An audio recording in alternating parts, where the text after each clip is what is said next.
नमस्ते दोस्तों, आज हम एक ऐसी अविश्वसनीय कहानी पर बात करने वाले हैं जो आपको हैरान कर देगी। एक ऐसी चीज जिसकी कीमत 40 सालों से नहीं बदली। जी हां, हम बात कर रहे हैं कुवैत के मशहूर फलाफेल की। सोचिए, 1984 से लेकर आज 2024 तक, जहां हर चीज की कीमतें आसमान छू रही हैं, वहीं कुवैत में फलाफेल की एक प्लेट आज भी 100 फील्ड्स में मिलती है। यह कैसे मुमकिन है? क्या है इस हैरत अंगेज स्थिरता के पीछे की कहानी? चलिए, आज हम इसी रहस्य से पर्दा उठाते हैं। फलाफेल सिर्फ एक स्वादिष्ट व्यंजन नहीं है, यह मध्य पूर्व की सदियों पुरानी संस्कृति और विरासत का एक अहम हिस्सा है।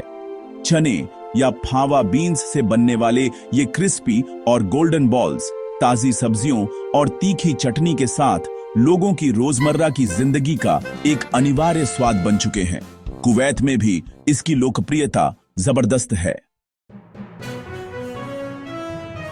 छात्र हों या मजदूर, दफ्तर जाने वाले कर्मचारी हों या परिवार, फलाफेल हर किसी के लिए एक आसान, किफायती और बेहद स्वादिष्ट विकल्प है।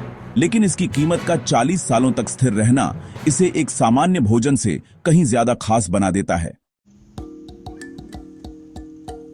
तो इस असाधारण कीमत के पीछे की कहानी शुरू होती है साल 1984 में।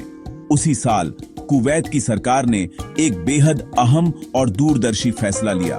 उन्होंने फलाफेल की अधिकतम कीमत 100 फील्ड्स निर्धारित कर दी।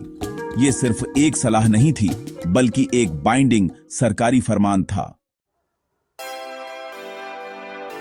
इस फैसले का मुख्य उद्देश्य था आम जनता को बढ़ती महंगाई और जीवन यापन की बढ़ती लागत से राहत देना।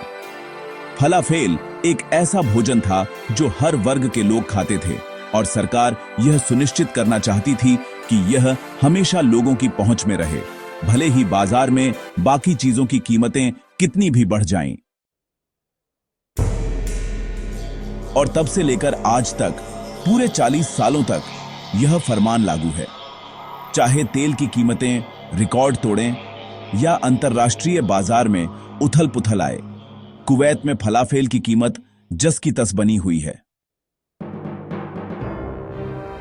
लेकिन जाहिर है, इस कीमत को बनाए रखना दुकानदारों के लिए इतना आसान नहीं रहा होगा। पिछले 4 दशकों में फलाफेल बनाने में लगने वाले कच्चे माल जैसे तेल, चने, सब्जियां और साथ ही दुकान का किराया व कर्मचारियों की मजदूरी, सभी की कीमतें कई गुना बढ़ चुकी हैं। तो फिर इन चुनौतियों के बावजूद दुकानदार कैसे मुनाफा कमाते हैं? दरअसल कुवैत सरकार ने दुकानदारों को भी कुछ राहत दी है, कभी सब्सिडी के रूप में तो कभी अन्य लागतों में छूट देकर। इसके अलावा कई दुकानदारों ने अपनी तरफ से भी कुछ रचनात्मक तरीके अपनाए हैं। जैसे कुछ दुकानदार फलाफेल के साइज को थोड़ा एडजस्ट करते हैं या चटनी की मात्रा में बदलाव करते हैं। वहीं कुछ ने अपने मेन्यू में अन्य महंगे आइटम जोड़े हैं, जिससे वे फलाफेल से होने वाले कम मुनाफे की भरपाई कर सकें। गुणवत्ता बनाए रखना उनकी प्राथमिकता होती है। इस सरकारी फरमान का कुवैत की जनता पर गहरा और सकारात्मक प्रभाव पड़ा है। फलाफेल अब सिर्फ एक सस्ता भोजन नहीं, बल्कि लोगों के जीवन में स्थिरता और विश्वास का प्रतीक बन गया है। यह सरकार और नागरिकों के बीच एक मजबूत संबंध को भी दर्शाता है। कुवैती लोग इसे अपनी पहचान का एक अहम हिस्सा मानते हैं।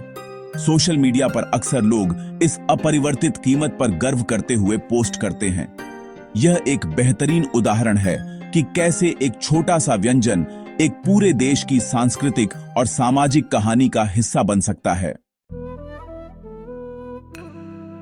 आइए एक पल के लिए दुनिया भर पर नजर डालते हैं, जहां कीमत कुछ ही सालों में दोगुनी हो गई है, या भारत में वड़ा पाव जैसी लोकप्रिय चीजों की कीमतें भी लगातार बढ़ रही हैं। ऐसे में कुवैत का फलाफेल एक असाधारण अपवाद है।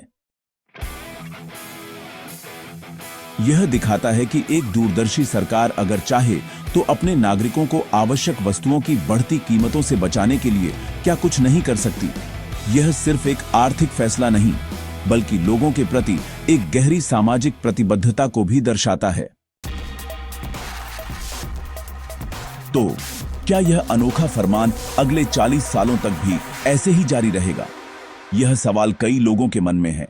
वैश्विक अर्थव्यवस्था लगातार बदल रही है और कुवैत भी इससे अछूता नहीं रह सकता। हालांकि फलाफेल की कीमत को बनाए रखने का यह सरकारी फैसला कुवैत की आर्थिक और सामाजिक नीतियों का एक महत्वपूर्ण हिस्सा बना रहेगा। यह एक शक्तिशाली संदेश देता है कि कैसे एक छोटा सा कदम लोगों के जीवन में बड़ी स्थिरता और संतुष्टि ला सकता है। तो दोस्तों, यह थी कुवैत के फलाफेल की 40 साल पुरानी कीमत की अविश्वसनीय और दिल को छू लेने वाली कहानी। एक ऐसा व्यंजन जो सिर्फ पेट नहीं भरता, बल्कि लोगों के दिलों में भी एक खास जगह रखता है, अपनी स्थिरता और सादगी के कारण। अगली बार जब आप फलाफेल खाएं तो जरा सोचिएगा इस अनोखी कहानी के बारे में। उम्मीद है आपको यह वीडियो पसंद आया होगा। लाइक करें, शेयर करें और हमारे चैनल को सब्सक्राइब करना ना भूलें। मिलते हैं अगले वीडियो में, तब तक के लिए नमस्कार।